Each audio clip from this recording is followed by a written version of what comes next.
আমরা বেশিরভাগ মানুষ রমজান মাসে ফজরের নামাজ পড়ে এসে ঘুম দেই। আপনার যদি রাতে ঘুম না পুরে আবার দিনে ডিউটি থাকে, ঘুম একটু যদি যাওয়াই লাগে, তো ফজরের পর পর ঘুমাবেন না।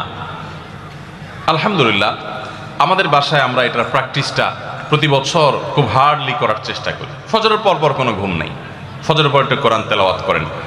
প্রথম প্রথম চোখ ভেঙে আসবে, কারণ আপনি ভোর রাতে উঠছেন, অভ্যাস নাই।